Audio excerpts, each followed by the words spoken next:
قائد نون league Nawaz Sharif نے دعویٰ کیا ہے کہ لیگی دور کی پالیسیاں جاری رہتی تو آج ڈالر 50 روپے کا ہوتا۔ لاہور چیمبر میں خطاب کرتے ہوئے انہوں نے کہا کہ انڈسٹری میں آنے والے پیسے کے بارے میں نہ پوچھنے کی پالیسی کی حمایت کی۔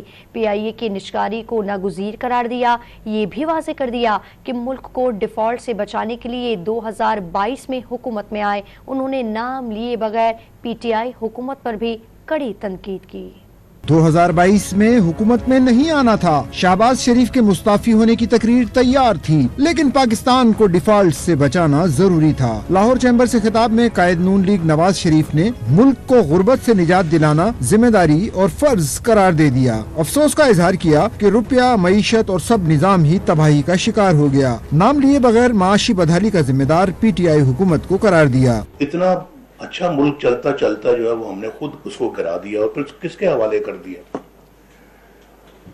کس کے حوالے کیا؟ جنہوں جو روپے کو بھی تباہ و برباد کر گئے، ترقی کو بھی تباہ و برباد کر گئے، اور اس کے بعد آپ دیکھیں اٹھا لیں 2018 میں 17 میں ہم کہاں تھے اور 2020 میں ہم کہاں تھے۔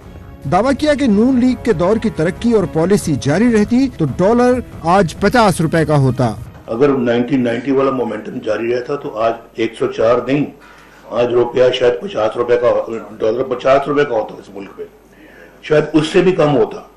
اور پھر اس کے یعنی اس کا مطلب یہ نہیں کہ ایکسپورٹر کو نقصان ہوتا، ایکسپورٹر بھی اسی حساب سے، اسی تناسب سے کما رہا ہوتا، کوئی اپنا، اور چیزیں بھی یہاں سستی ہوتی، مہنگائی بھی نہ ہوتی، انفلیشن بھی نہ ہوتی۔ قائد نون لیگ نے پی آئی اے کی نجکاری کی پرزور حمایت کی۔ واضح کیا کہ پی آئی اے کو خواہ مخواہ گلے ڈالا ہوا ہے۔ ادارے منافع کمائیں گے تو خزانے سے بوجھ ختم ہوگا۔ انہوں نے ڈیمز اور موٹر ویز بھی پرائیویٹائز کرنے کا عندیہ دے دیا۔